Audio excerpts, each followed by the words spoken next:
Salve a todos com a graça e a paz do nosso Senhor Jesus Cristo. Amém. Abramos nossas Bíblias no livro do Êxodo. Êxodo, capítulo 10.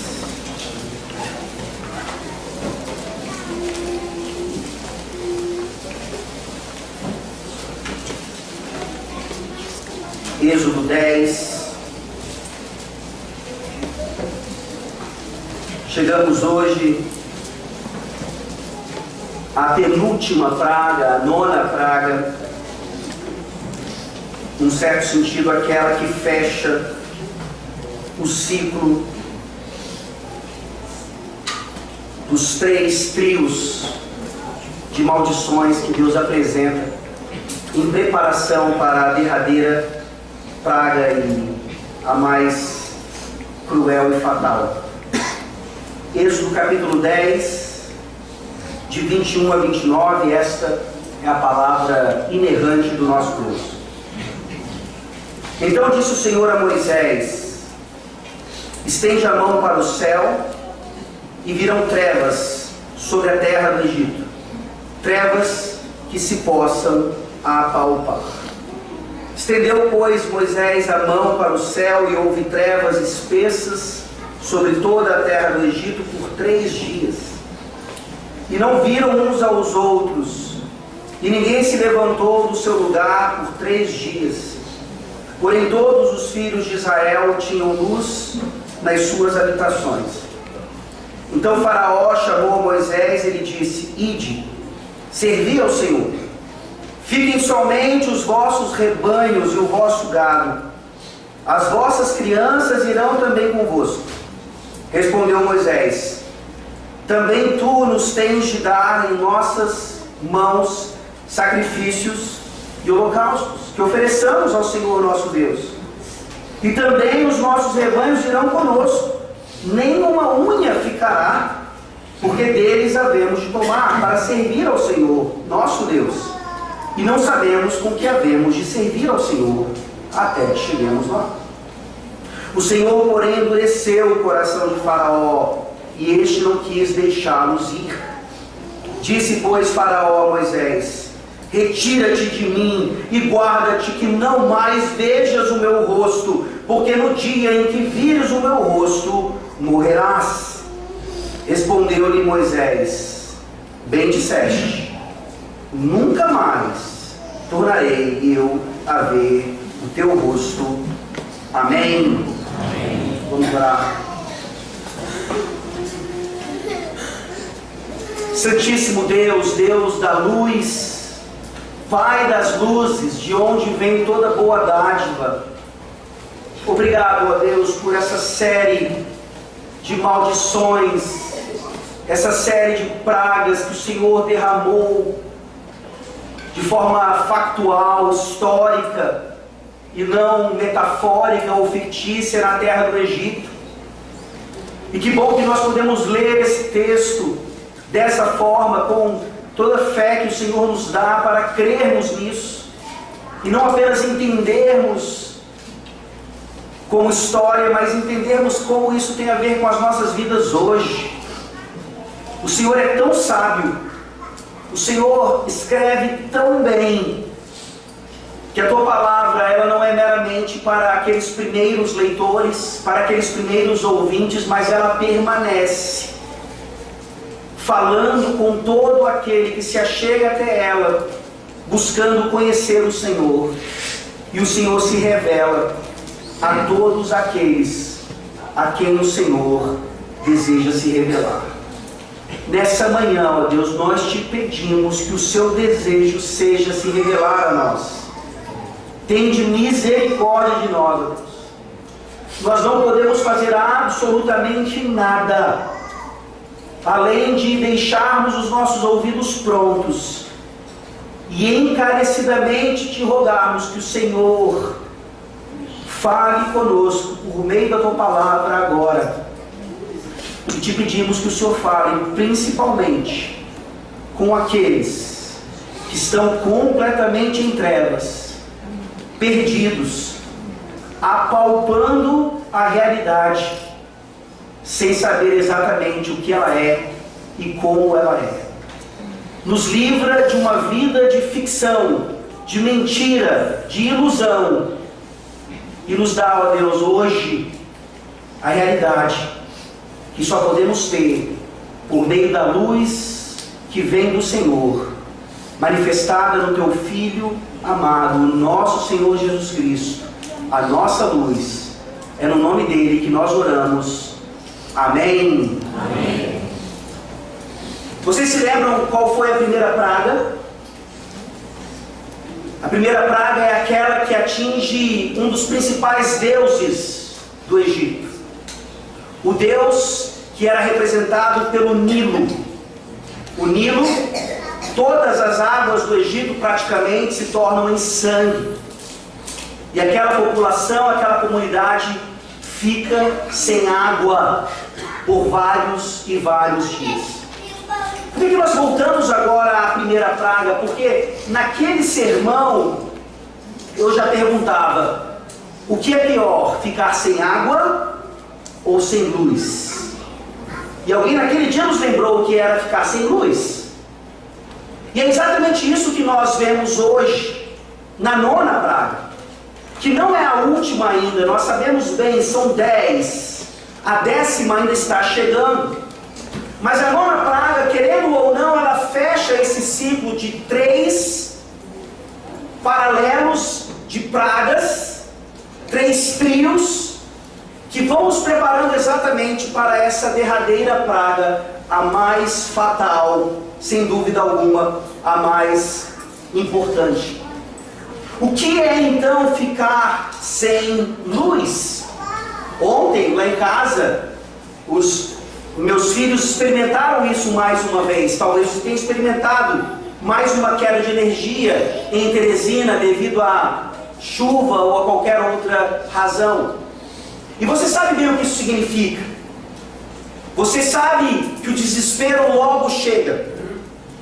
Não só pela falta de luz em si. E agora o que nós vamos fazer? A bateria dos eletrônicos vai acabando. As velas vão se consumindo. Nós não conseguimos mais conversar uns com os outros. O que nós vamos fazer? A luz não volta. Nós começamos a amaldiçoar a Eletrobras. E isso não ajuda. E de repente, então, quando nós menos esperamos, a luz volta e com ela a climatização da nossa casa. Você já experimentou um pouquinho o que é estar no escuro. E você não precisa ter medo do escuro para ser atingido psicologicamente por isso. E é interessante notar então que todas as outras pragas, até a 8ª, elas eram extremamente físicas. Elas tocavam no corpo. Elas apresentavam algum tipo de ausência de algo mais orgânico ou físico. Mas essa nona praga, ela também representa isso, mas além disso, ela vem tratar principalmente da questão psicológica, da mente. O que é ficar 3 dias, não apenas sem energia, sem eletrônicos, sem eletrodomésticos, sem geladeira, 3 dias numa escuridão que você não consegue enxergar a sua mão, ela estando bem aqui assim na sua frente. Você consegue imaginar o desespero? Você consegue imaginar o que significa isso? Sem dúvida alguma, as nossas crianças têm uma relação maior com o medo do escuro. Querem deixar uma luz acesa para poder dormir. Querem estar com alguém até que elas venham a realmente pegar no sono. E nessa manhã, então, nós vemos nessa praga algo que o poeta Renato Russo, em uma de suas músicas, já havia dito. Só que, infelizmente, não a partir da revelação da luz de Cristo, mas a partir daquilo que ele cria ser a revelação dos deuses. Ele escreveu: mas é claro que o sol vai voltar amanhã, mais uma vez eu sei. Escuridão já vi pior, de endoidecer gente sã. Espera que o sol já vem. E se você gosta de Legião Urbana, ou já gostou de Legião Urbana um dia, talvez você tenha ouvido essa música e essa música tenha trazido a você algum tipo de esperança. Talvez num momento de escuridão ou num momento de completo desespero psicológico, você tenha se lembrado desses versos, cantado esses versos, e aquilo talvez tenha lhe acalmado. Eu quero mostrar para vocês nessa manhã que aquilo não poderia acalmar nem o desespero do coração do Renato Russo, nem de qualquer outra pessoa, porque ele está redondamente enganado. Apesar de conseguir escrever bela poesia e colocá-la em música adequada, isso aqui é exatamente o contrário do que o Evangelho da Luz nos ensina. E o Evangelho da Luz está aqui, em Êxodo 10, versículos 21 a 29, seguindo a oitava praga. A oitava praga que nos trouxe a história de gafanhotos. A história nos lembrando de quão importante é não apenas estudarmos história, o passado, os fatos, mas contarmos histórias, criarmos histórias, entendermos o lugar da ficção, da fábula e de tantas outras coisas no meio do povo de Deus, de geração em geração, conhecermos sim aquilo que Deus tem feito, principalmente na redenção do seu povo. Histórias de gafanhoto, elas geralmente causam medo. Mas gafanhotos e outros animais são usados também em histórias que nos trazem algum tipo de lição ou moral. Todas as pragas, querendo ou não, tinham esse intuito. E a nona praga, obviamente, também vai ter. A lição que nós aprendemos hoje, então, é que apenas a luz de Yahvé pode nos livrar das trevas, da criação até a consumação. Olha a história das Escrituras Sagradas. Olha a história de Gênesis até Apocalipse. Desde a criação de todas as coisas até a consumação de todas as coisas. Apenas a luz de Yahvé pode nos livrar das trevas. Dos versículos 21 a 23, nós vemos então claramente aqui as trevas do Egito. As trevas que o Senhor Deus trouxe soberanamente sobre aquela nação. Lemos mais uma vez, versículos 21 a 23, as trevas do Egito. Então disse o Senhor a Moisés: estende a mão para o céu, e virão trevas sobre a terra do Egito, trevas que se possam apalpar. Estendeu, pois, Moisés a mão para o céu, e houve trevas espessas sobre toda a terra do Egito por 3 dias. Não viram uns aos outros, e ninguém se levantou do seu lugar por 3 dias. Porém todos os filhos de Israel tinham luz nas suas habitações. A descrição da praga é maravilhosa. E a descrição da praga nos remete mais uma vez à ideia da criação. Todas as pragas, elas nos trazem essa temática. É o Deus Criador recriando.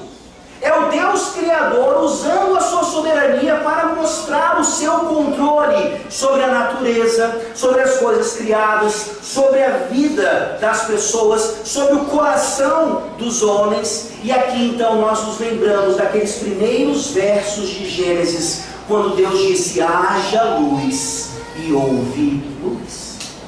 Por que é que um Deus de luz precisa criar a luz? Vamos lembrar que antes de todas as coisas só havia a Trindade. Só era a Trindade, o Pai, o Filho e o Espírito Santo, em plena comunhão, em pleno amor, em plena luz. Mas isso é distante de nós, porque não havia conceito de tempo, não havia conceito de luz. ou moléculas de energia que pudessem nos mostrar exatamente o que isso significa na física, na estrutura daquilo que nós chamamos de ciências. E aí nós nos lembramos então do quanto esse Deus é didático e misericordioso. Quando Ele cria então o tempo, quando Ele cria o espaço, quando Ele cria o cenário no qual Ele vai se manifestar maravilhosamente às criaturas, Ele precisa ensinar a essas criaturas qual é o contraste entre trevas e luz.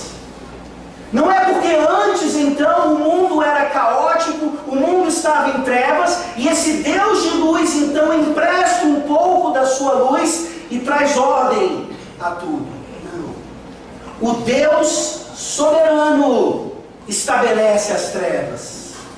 O Deus de luz, Ele mostra o contraste, para que nós entendamos claramente: isso é escuridão, isso é luz, isso é mal, é ruim, é pecado, isso é bom, é agradável, vem de Deus. Mas lembremos que essa distinção entre luz e trevas, ela já havia pela soberania de Deus antes da queda. Já havia contraste entre aquilo que era extremamente claro e brilhante e aquilo que era escuro. E quando Deus termina então essa relação entre luz e trevas, Ele diz: é bom. O primeiro dia já havia estabelecido para nós então essa relação que nós experimentamos diariamente. Não há qualquer pessoa aqui que não experimente de forma, pelo menos física, a relação entre luz e trevas, noite e dia. Qual é a realidade da escuridão então? Não apenas como um contraste em relação à luz, mas principalmente agora, quando o pecado entra no mundo, devido à queda de Adão e Eva. E querendo ou não, podemos dizer de uma forma geral, o mundo entra em trevas ou em escuridão. Essa é a realidade que nós estamos experimentando aqui primordialmente em Êxodo capítulo 10, na 9ª praga. Sem dúvida alguma, da mesma forma que Deus estabeleceu as trevas no início, Ele aqui estabelece mais uma vez as trevas por meio de Moisés. O versículo é claro.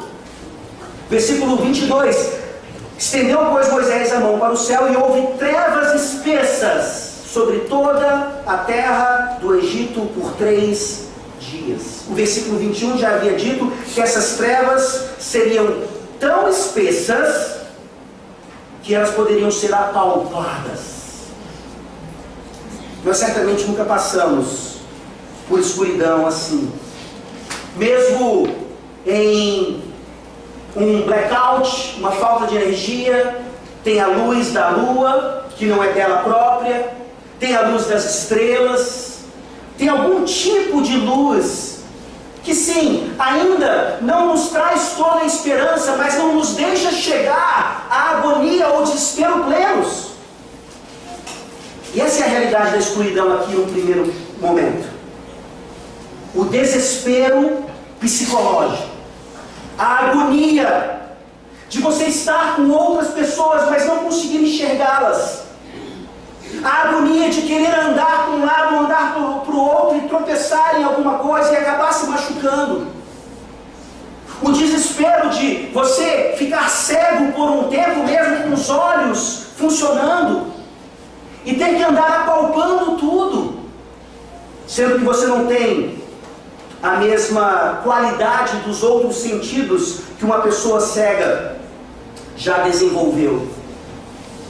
Essa agonia física é incomparável agora à realidade da escuridão espiritual que Deus está mostrando para o Egito. E essa é a principal mensagem dessa manhã. A mensagem de que essa escuridão, na verdade, poderia servir de um mero pretexto para Deus realmente mostrar a escuridão do Egito, a escuridão do coração de Faraó, a escuridão do meu e do seu coração.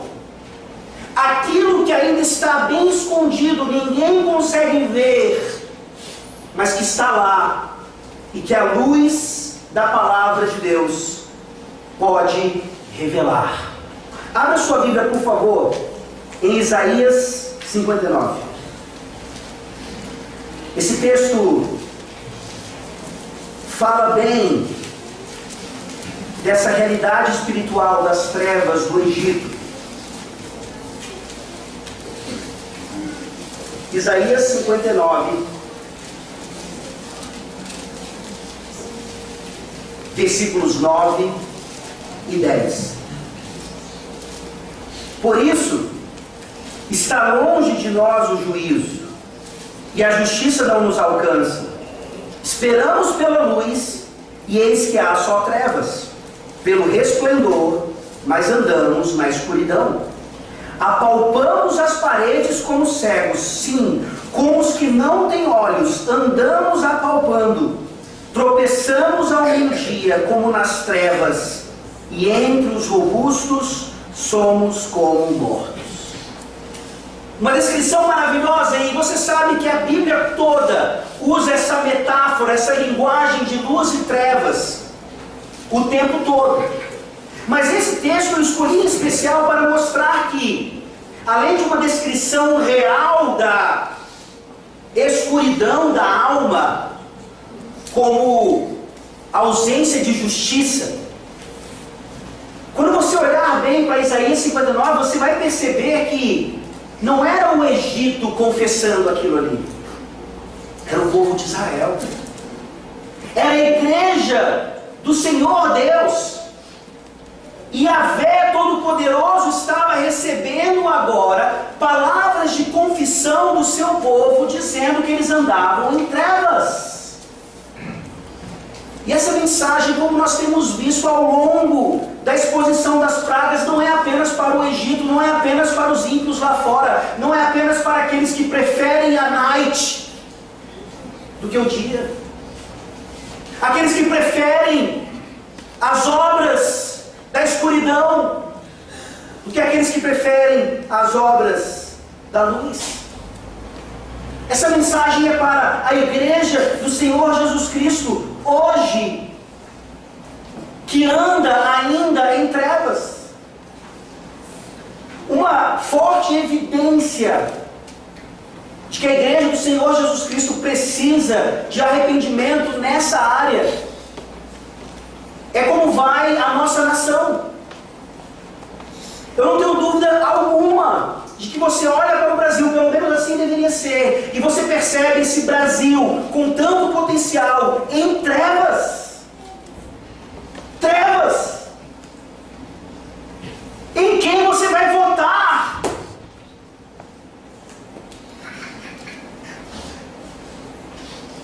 Tem algum candidato que preste? São os nossos representantes. Há quanto tempo nós já vimos ouvindo as mesmas histórias, os mesmos escândalos, e isso só para falar da política. O nosso país anda em trevas desde antes de 1500. Em 1500 as coisas começaram a piorar, porque aparentemente chegava a luz, mas de forma falsa. O nosso país desde 1500 começa a experimentar não apenas aquilo que era paganismo antes ou coisas relacionadas aos nativos da região, mas começa a experimentar as trevas da religião, as trevas do catolicismo romano, português,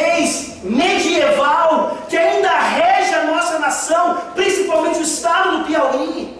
Trevas, escuridão. Isso não poderia ser mais irônico para um estado que recebe, devido à sua relação com a posição do Sol, mais luz solar do que várias outras regiões do planeta. E nós estamos em trevas. Sem dúvida alguma. Desde 1500 também, nós temos recebido alguns brilhos de luz do Evangelho verdadeiro. Lá por volta dos meados do século XVI, missionários protestantes enviados pelo próprio João Calvino estiveram no Brasil. Imaginem se na providência de Deus o Evangelho tivesse prosperado. Nós talvez hoje, sem dúvida alguma, estaríamos numa situação um pouco mais clara. Mas essas manifestações de luz vieram para o país de trevas e logo foram apagadas. E depois vêm os holandeses, mais para a região do Nordeste. E depois, finalmente, então, os batistas, os presbiterianos e tantas outras denominações. E olhando para nós mesmos, estamos no Brasil de forma presbiteriana há mais de 150 anos. E o nosso país continua em trevas. E o Piauí continua nessa agonia. E sem dúvida alguma, isso chama a nossa atenção para que nós, pelo menos, nos questionemos o que é que nós temos feito para manifestar a luz do Evangelho. Que bom que nós vivemos na luz. Será? Essa mensagem, ela vem nos mostrar exatamente o quanto os nossos corações ainda têm escuridão, que precisam ser tratadas, e é o Evangelho que faz isso. E você precisa entender nessa manhã, que sim, Deus te traz para a luz, mas Ele quer te trazer completamente para a luz. E provavelmente, talvez, quando você experimentar essa luz plena em sua vida, você acabe tendo o mesmo destino que aqueles huguenotes tiveram lá em 1556 no Brasil, quando trouxeram a luz do Evangelho e foram mortos por causa disso. A depravação espiritual do Egito é evidente. Nós acabamos de ler a respeito dessa escuridão na vida de Israel e a volta de Israel para o Senhor, e como Ele abençoa então esse arrependimento, esse retorno. Mas a escuridão nos lembra então também que se não há o retorno, se não há o reconhecimento, se não há o arrependimento, nós não apenas andamos em trevas, permanecemos em trevas, mas o nosso destino são trevas. É escuridão demais. 3 dias sem se verem. Talvez a gente pense assim, algumas horas, né? A gente está tão cansado um do outro. Essas trevas vêm a calhar. Mas 3 dias. O texto diz claramente, eles não conseguiam se mexer. O texto fala que eles andavam apalpando. 3 dias em que mesmo juntos eles estavam em plena solidão. Mesmo em comunidade, eles estavam solitários. E não é à toa que o próprio Senhor Jesus Cristo usa essa imagem, a imagem das trevas, da escuridão, para falar de algo que vai acontecer no futuro. Abra sua Bíblia, por favor, em Mateus capítulo 8.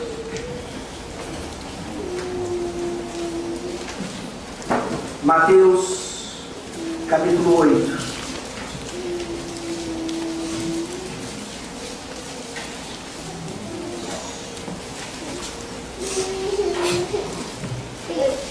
Versículos 11 a 12. Mais uma vez, aqui apenas um dos vários e muitos textos que o Novo Testamento usa. Mateus 8, de 11 e 12. Jesus diz: digo-vos que muitos virão do Oriente e do Ocidente e tomarão lugares à mesa com Abraão, Isaque e Jacó no reino dos céus. Ao passo que os filhos do reino serão lançados para fora, nas trevas. Ali haverá choro e ranger de dentes. Para fora, nas trevas. Exclusão. Nós entendemos bem o resumo do Evangelho nesse sentido. Nós somos tirados do império das trevas para o reino do Filho do seu amor, para o reino de luz. E é exatamente o contrário que acontece. E aqui Jesus diz: os filhos do reino serão lançados fora. Mais uma mensagem de extrema advertência. Extrema advertência, porque nós podemos estar no meio da igreja, sermos membros do reino de Deus e estarmos em escuridão. E vivermos em escuridão. E assim, não temos alcançado ainda a libertação plena, não só agora, mas principalmente naquele dia. É fácil falar para crianças a respeito do medo do escuro. As crianças têm medo do escuro. Mas, e o medo do inferno? E o medo dessas trevas que jamais acabarão? A Bíblia não ensina qualquer doutrina que hoje alguns teólogos chamam de aniquilacionismo, de que aqueles que não se arrependerem, não se dobrarem a Jesus Cristo pelo Evangelho, serão no final das contas aniquilados. Isso dá um spoiler bem grande nos nossos dias. Não existe desaparecimento repentino de pessoas ou de heróis. Existe uma realidade de luz e trevas, provisória agora, didaticamente nos ensinando a respeito de algo eterno. Então, na verdade, a pergunta não é se você tem medo do escuro, a pergunta é se você tem medo do inferno. E Jesus não ensinava sobre o inferno apenas para você ter medo dele e de alguma forma tentar garantir a sua não ida para lá. Jesus ensinava isso por uma realidade. E claro que essa realidade causa medo, causa temor, causa tremor. Quem é que quer passar a eternidade em trevas? Fora, excluído. Os nossos filhos, eles precisam ter mais medo do inferno do que medo do escuro. E nós damos a eles a solução para o escuro. E somos negligentes para dar a eles a solução para livrá-los do inferno. Por que essa metáfora, mais uma vez, se apresenta para nós? Eu chamo de metáfora não porque isso não aconteceu de fato lá, mas é uma metáfora presente em toda a Escritura. E aqui Deus, de forma física, Ele realmente traz escuridão. Ele controla todas essas coisas.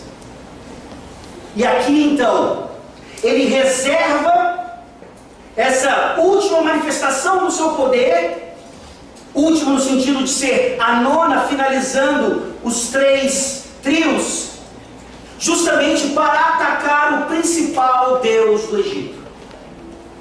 Ele tem feito isso desde a primeira praga, os deuses todos estão sendo derrotados, o panteão inteiro do Egito cai por terra, e finalmente agora, Amon-Ra cai. Amon-Ra, o deus do sol. Em outras culturas, Baal. Em outras culturas, claramente, uma adoração ao sol. Quem é que não adoraria o sol? Brilho, luz, calor.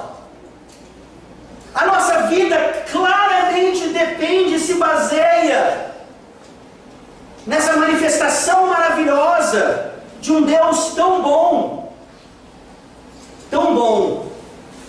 que ele era adorado da seguinte maneira: como é bela a tua aurora no horizonte, ó Amon, vivo, iniciador da vida. Quando te ergues no oriente, enches universos de tua beleza. És belo, grande, brilhante, alto acima da terra. Teus raios envolvem a terra e tudo o que criaste. És Ra, e os tem todos cativos. Um hino de louvor a Amon-Ra. Um hino de louvor ao sol. Um hino de louvor, como disse em outras culturas, a Baal.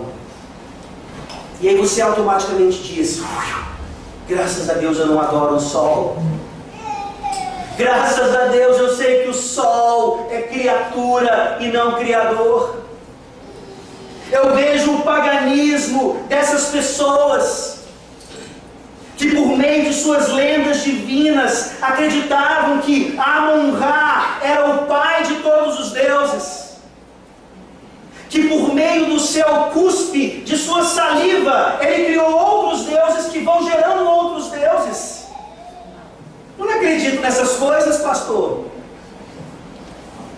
Me manda lá para o Egito como missionário para eu ensinar o evangelho a essas pessoas que ainda adoram a Amon-Ra de forma errada e estão em trevas.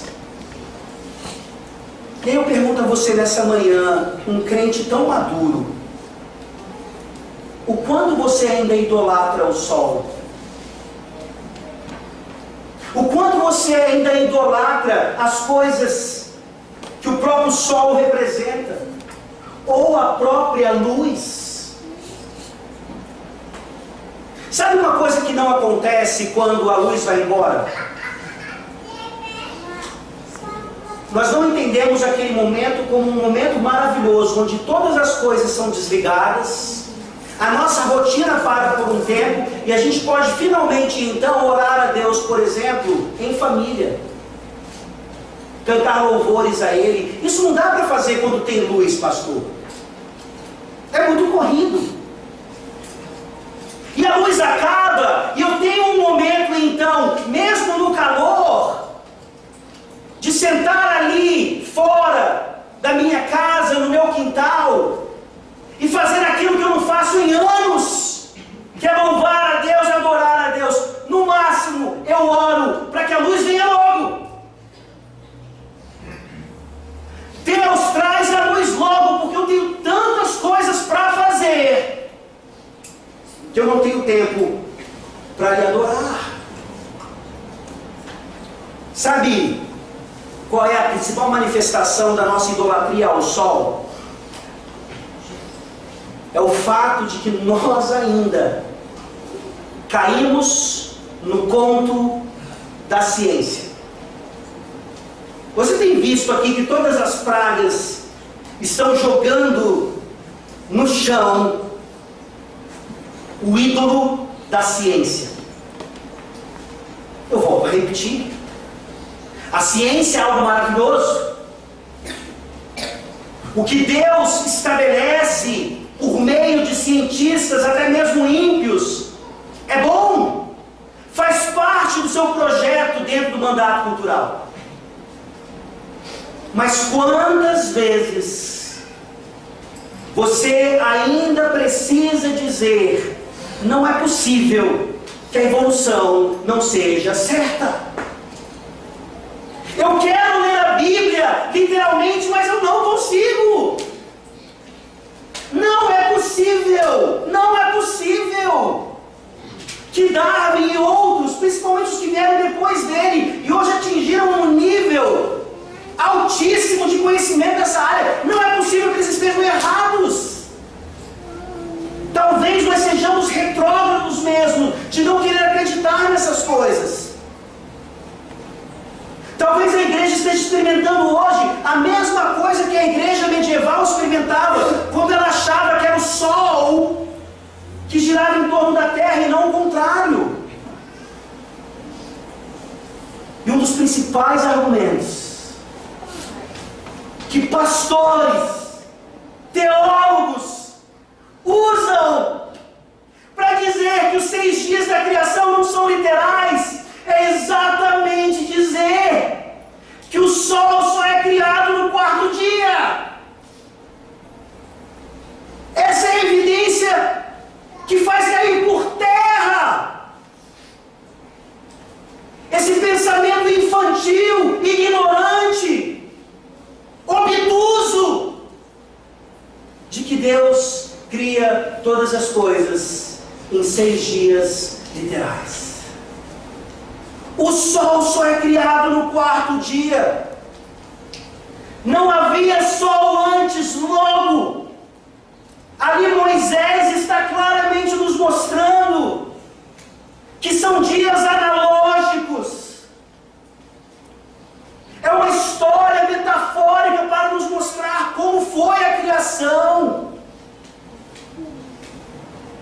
E nos livrarmos então completamente dessa ideia que poderia permanecer para mentes não tão maduras quanto as nossas hoje. Sem dúvida alguma, o sol, a lua e outros luzeiros são criados apenas no 4º dia. Mas nós já vimos aqui que o Deus todo didático, Ele já havia estabelecido no 1º dia, dia literal sim, luz e trevas. E o 2º dia é descrito como sendo um dia literal, porque houve tarde e manhã. E o 3º dia, tarde e manhã, assim como todos os outros. E não é linguagem judaica, não é linguagem hebreia, é linguagem da eternidade, de um Deus que diz para nós o quanto nós não dependemos do sol, porque desde a criação já havia vida e tudo o mais por causa de Deus e não do sol. A realidade da nossa idolatria em relação às coisas criadas é tão grande que eu não adoro ao sol como os pagãos adoram. Mas a minha mente é facilmente convencida por uma teoria absolutamente satânica que se chama evolução, mesmo que eu tenha que fazer algumas manobras para encaixar a Bíblia nesse tipo de coisa. Abra sua Bíblia, por favor, em Apocalipse, capítulo 21, versículo 23.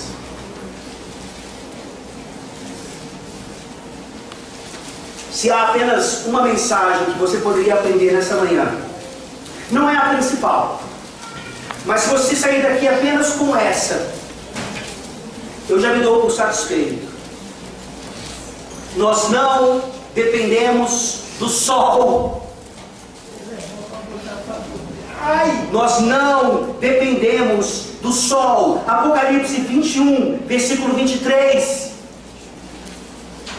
Essa é a consumação de todas as coisas. Assim a Bíblia diz: a cidade não precisa nem do sol nem da lua para lhe darem claridade, pois a glória de Deus a iluminou, e o Cordeiro é a sua lâmpada. De onde vem a nossa luz? De onde vem a nossa vida?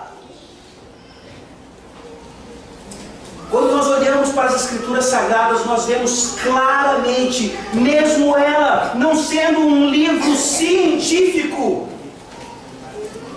o quanto a ciência infelizmente insiste em caminhar na contramão, manifestando a idolatria dela mesmo e a minha e a sua em relação a essas coisas. Nós não dependemos da ciência também, principalmente quando ela se manifesta idólatra, como ela tem se manifestado em todas as outras pragas. E aqui nós ouvimos mais uma vez. Qual é a explicação das densas trevas que podiam ser apalpadas? Ora, é claro que é uma densa tempestade de areia, chamada Carzim. Se você entendesse o que é uma tempestade de areia, e aquela em especial, bem espessa, bem densa, você não consegue enxergar nada. Vejam como a Bíblia relata isso como sendo algo que você apalpava. Tempestade de areia, lógico. Alguns outros vão discordar, vão dizer assim: não. Lembram-se da teoria vulcânica? A escuridão é causada pelas cinzas da erupção vulcânica. Mais uma vez manifestando a questão de você poder apalpar cinzas ou areia. Não!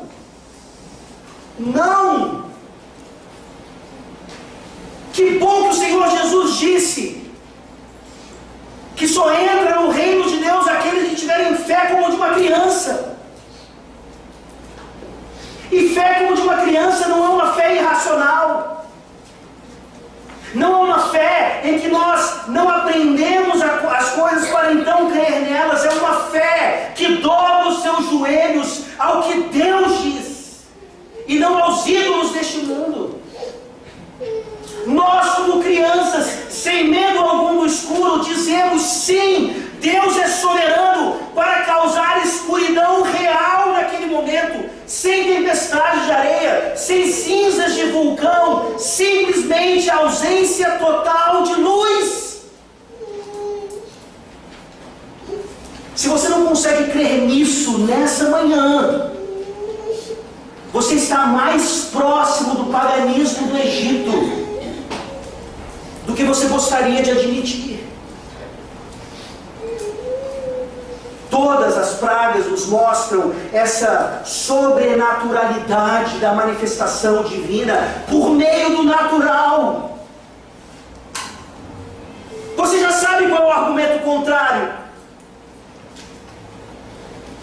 Peça para os cientistas explicarem como não havia luz em toda a terra do Egito, exceto em Gósen. O texto é claro, versículo 23: porém todos os filhos de Israel tinham luz nas suas habitações.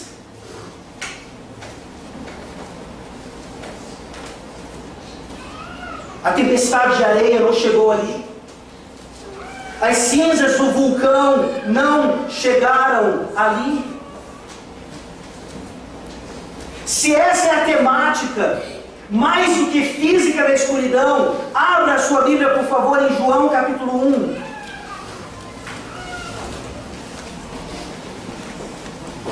Evangelho de João, capítulo 1.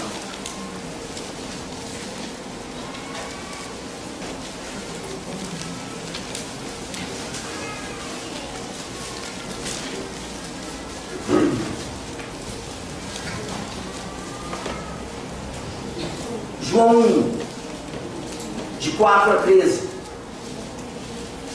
A vida estava nele, e a vida era a luz dos homens. A luz resplandece nas trevas, e as trevas não prevaleceram contra ela. Houve um homem enviado por Deus, cujo nome era João. Este veio como testemunha para que testificasse a respeito da luz, a fim de todos virem a crer por intermédio dele. Ele não era a luz, mas veio para que testificasse da luz, a saber, a verdadeira luz que vinda ao mundo, ilumina a todo homem. O Verbo estava no mundo, o mundo foi feito por intermédio dele, mas o mundo não o conheceu. Veio para o que era seu, e os seus não o receberam, mas a todos quantos o receberam, deu-lhes o poder de serem feitos filhos de Deus, a saber, aos que creem no seu nome, os quais não nasceram do sangue, nem da vontade da carne, nem da vontade do homem, mas de Deus. Luz e trevas. E a pergunta dessa manhã é: onde você está? O texto diz claramente: a luz veio para os que eram os seus não o receberam. Eles preferiram as trevas. Então a luz agora vai para aqueles que estavam em trevas. A terra da Galileia, a terra como um todo, o Brasil, estava em trevas, esteve em trevas durante muito tempo, mas um belo dia o Evangelho chegou aqui e a luz se estabeleceu. Se você está em Cristo Jesus, você está na luz, você viverá na luz, agora e eternamente. Se você não está em Cristo Jesus, você está na mesma escuridão dos pagãos do Egito. E o seu destino é o inferno, as trevas completas, as trevas sem trégua. Isso nos abre então agora para o nosso segundo ponto, o ponto final. O contraste perfeito entre as trevas do Egito, a escuridão do Egito e agora a luz de Yahvé. Voltemos lá para Êxodo capítulo 10. Vejam que, diferentemente das outras pragas, essa praga não diz que de repente a escuridão se dissipou. As outras nos dizem claramente: os gafanhotos foram embora, Deus tirou as moscas, Deus fez com que o sangue, o rio fosse purificado. Mas a palavra não precisa nos dizer claramente isso. Está óbvio para nós que o contraste entre a escuridão e as trevas do Egito é exatamente a luz de Yahvé. E essa é a única luz que realmente nos liberta do império das trevas. Vejam então como, a partir do versículo 24, nós temos mais uma tentativa frustrada de negociação entre Faraó e Moisés. O versículo 24 diz: então Faraó chamou Moisés e lhe disse: ide, servi ao Senhor, fiquem somente os vossos rebanhos e o vosso gado, as vossas crianças irão também convosco. Respondeu Moisés: também tu nos tens de dar em nossas mãos sacrifícios e holocaustos, que ofereçamos ao Senhor nosso Deus. Vocês se lembram da praga anterior? A praga anterior, a negociação foi: vão os homens, as famílias, as crianças, os rebanhos ficam para trás. É Faraó tentando manifestar um pouco de poder ou de decisão diante de Yahvé todo soberano. Aqui então ele sabe que a negociação não pode ser tão agressiva, então ele abre mão das famílias, ele abre mão das crianças, mas os rebanhos ficam. E com isso Faraó, sabendo disso ou não, ele estava impedindo que Israel, que o povo de Deus, experimentasse a luz completa de Yahvé lá no deserto. Por que Faraó está impedindo que os animais vão? Porque dessa forma o culto a Deus era para isso que eles estavam sendo libertos, para servir a Deus, para adorar a Deus, para celebrar uma festa ao Senhor no deserto. É impossível celebrar um culto sem animais. É impossível que Israel, naquele momento, chegasse até o deserto e no Monte Sinai pudesse oferecer um culto agradável a Deus sem animais. E vejam que coisa maravilhosa. Hoje nós não temos animais, mas o nosso culto pode ser tão desagradável quanto aquele do Antigo Testamento, que não tinha animais, ou que apresentava animais não de acordo com a palavra de Deus, ou que sacrificava levantando as mãos, e Deus falava: eu não recebo, abaixem essas mãos, porque elas estão sujas de sangue. E uma outra temática do Velho Testamento que é ainda mais clara na Nova Aliança: Deus não se preocupava primordialmente com holocaustos e sacrifícios, mas com obediência e misericórdia. E essa é a luz de Yahvé naquele tempo e hoje. A ideia de que nós somos libertos das trevas para fazer o quê? O que é que Jesus diz para aquela mulher samaritana à beira de um poço? Deus está à procura de adoradores que o adorem em espírito e em verdade. Não há mais um lugar como Gósen no mundo, mas há um lugar chamado de igreja, comunhão dos santos, adoração corporativa solene ao Senhor. E aqui é um lugar onde a luz de Yahvé brilha ainda mais fortemente. E como vai então o nosso culto? É realmente o momento mais importante das nossas vidas. O que nós estamos fazendo aqui e agora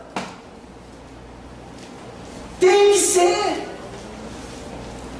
Foi para isso que Deus nos criou. Foi para isso que Deus libertou o povo. Foi para isso que Deus nos trouxe o Evangelho para o adorá-lo. Os livros de história sempre nos mostram quando foi a primeira missa no Brasil. Trevas, escuridão. E pouquíssimos livros, talvez nenhum, relate quando foi o primeiro culto protestante em terras brasileiras. Luz no meio das trevas. O quanto o nosso culto ainda está em penumbra. Podemos ter manifestações de luz, mas enquanto nós não formos como Moisés aqui, nós não conseguiremos experimentar o brilho total, o brilho completo. E quem é que não quer experimentar isso? Diante da proposta indecorosa de Faraó, Moisés diz: nenhuma unha ficará. Você entende isso? Nenhuma unha ficará. Literalmente é isso mesmo que está sendo dito no hebraico. Mas a melhor tradução talvez devesse ser: nenhum casco ficará. Aí a imagem vem um pouco mais em nossa mente.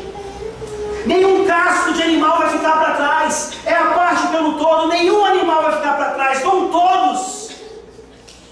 Nós não sabemos ainda como ofereceremos sacrifício ao Senhor, mas nós sabemos que precisamos de todos eles.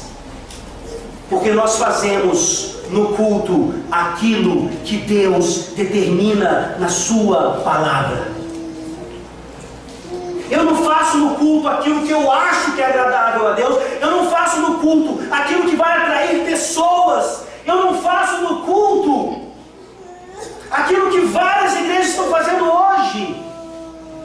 No culto mais importante no Brasil, que é o culto da noite, igrejas colocam luzes para atrair atrair as pessoas, porque elas querem a luz. Meus irmãos, como é bom nós experimentarmos nessa igreja cultos à noite, que não são mais importantes que o da manhã, no escuro, quando falta energia, quando fica calor, e as pessoas querem que o pastor termine logo a mensagem, porque está desagradável, porque está desconfortável, e porque nós ainda não entendemos de onde vem a luz de fato, onde está o brilho realmente.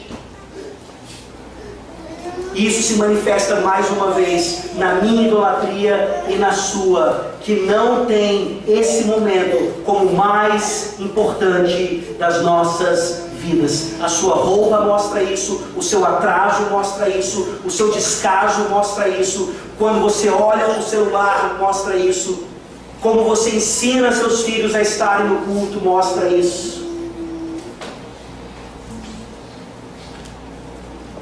Onde está o brilho da glória de Yahvé? Principalmente agora na nova aliança, se não nesse lugar onde nós dizemos: nenhum casco ficará. Ensina-nos, Senhor, nos mínimos detalhes, a te cultuar, como a palavra do Senhor nos ensina, sem tirarmos nem colocarmos qualquer coisa. Livramento completo de idolatria. Livramento completo de idolatria, representado pela pureza do nosso culto. E a luz de Yahvé, nesse sentido, ela continua revelando a escuridão dos nossos corações. O coração de Faraó, após negociações frustradas, após falsos arrependimentos, continua endurecido. E o seu nessa manhã? Você foi pelo menos provocado ou provocada a tentar ser um melhor adorador ou uma melhor adoradora? Abra sua Bíblia, por favor, em Efésios capítulo 5. Meus irmãos, isso não diz respeito apenas ao nosso culto solene. Eu diria que primordialmente diz, mas o nosso culto solene é apenas a nossa preparação para cultuarmos a Deus em todas as coisas que nós fazemos no dia a dia, ou durante o dia, ou durante a noite. Efésios 5, de 6 a 14.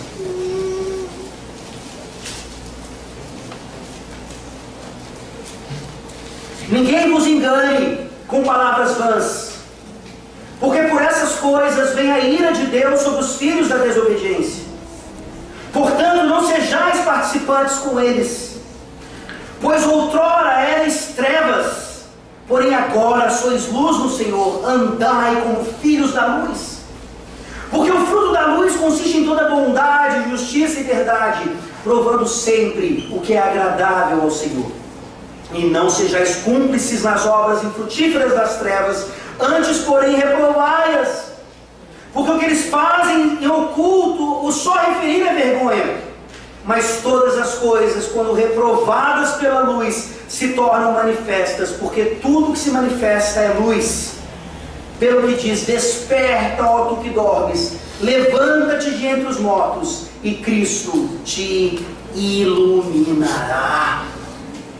Um dos nossos maiores pecados, meus irmãos, e que nós confessamos de uma forma tão genérica, são os pecados de omissão.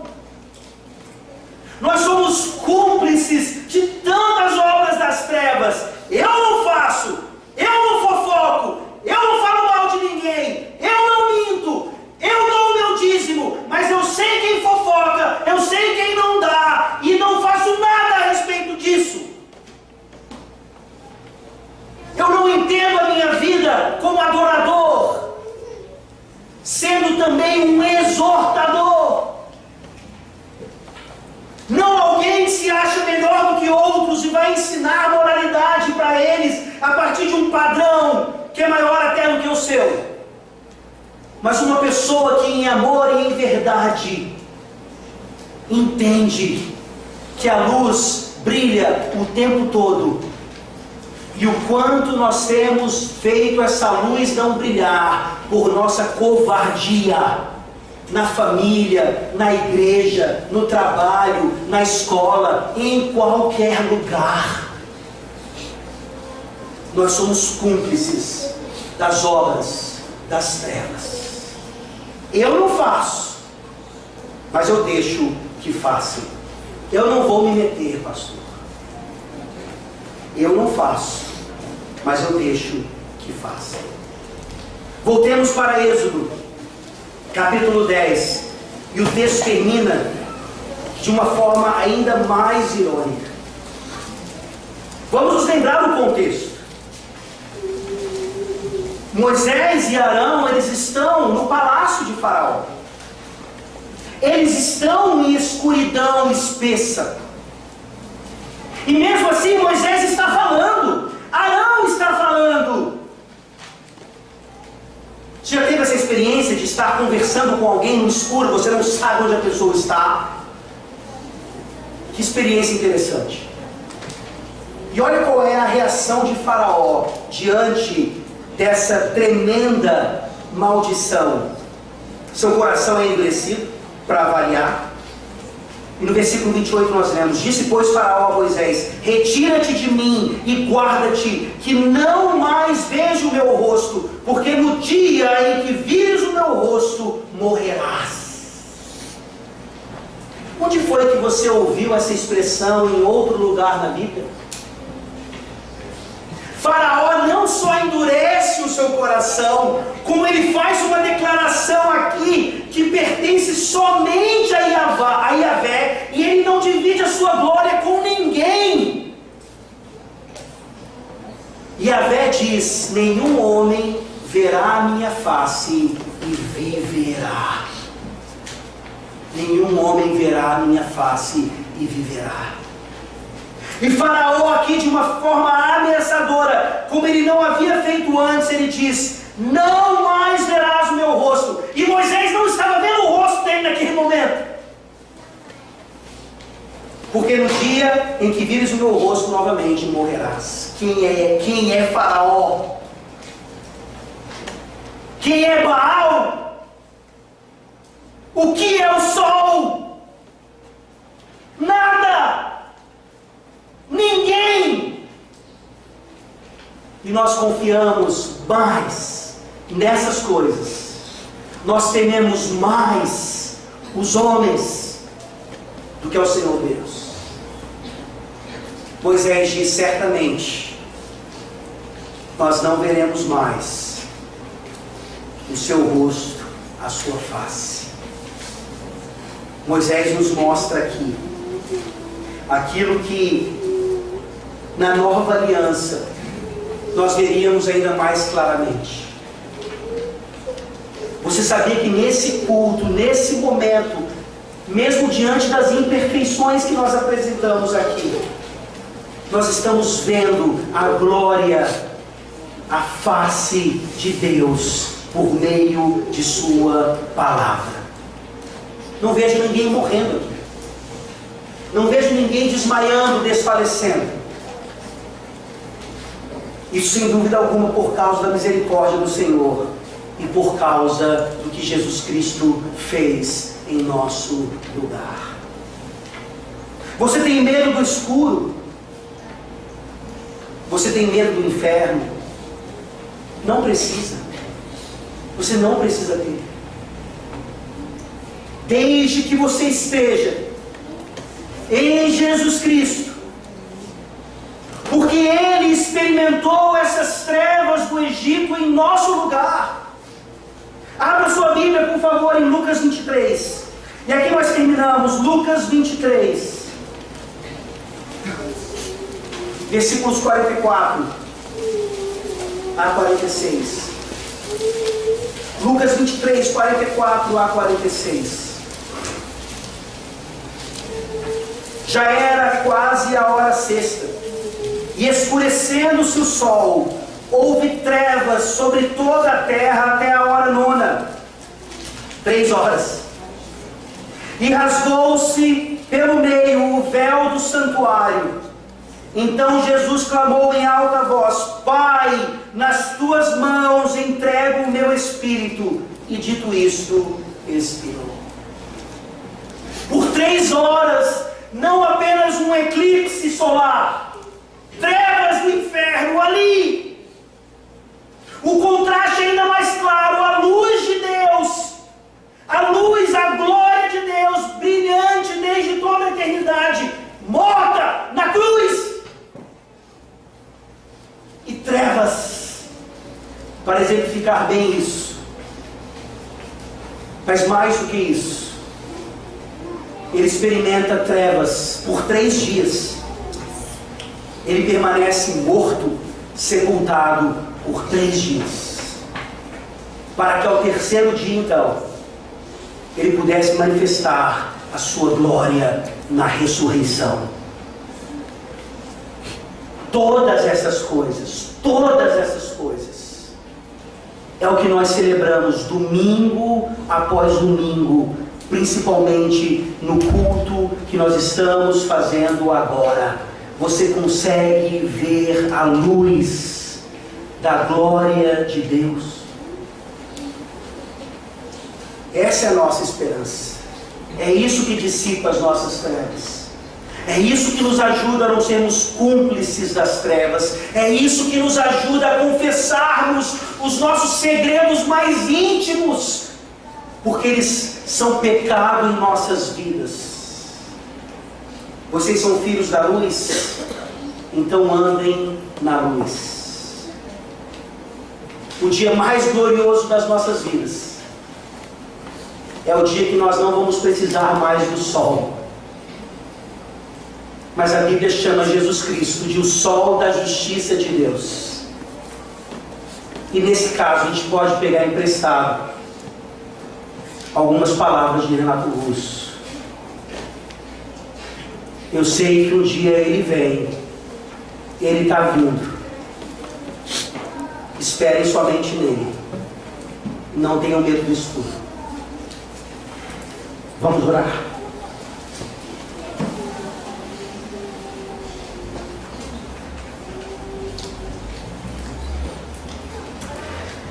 Ó Deus de toda luz, Deus de toda misericórdia, obrigado, Senhor, por essas palavras que fazem a diferença em nossas vidas, porque vem do Senhor. Nos livra, Deus, da idolatria, nos livra dos enganos, das trevas, de Satanás e do seu reino. Nos ajuda a fazer diferença nessa terra de trevas, começando em nosso lar, atingindo nossos vizinhos, nossa vizinhança toda a nação. Levanta, ó Deus, representantes que sejam da luz. Transforma, ó Deus, o nosso país, o mundo todo, para que a Tua glória realmente esteja por toda a terra, como as águas do mar cobrem esse planeta criado pelo Senhor. Obrigado, ó Deus, porque nós não dependemos do sol, mas obrigado pelo sol e pelo lugar que ele tem como criatura. Como nós esperamos por esse dia em que realmente não precisaremos mais dele, mas somente da luz do Senhor. É em nome de Cristo Jesus que nós oramos. Amém.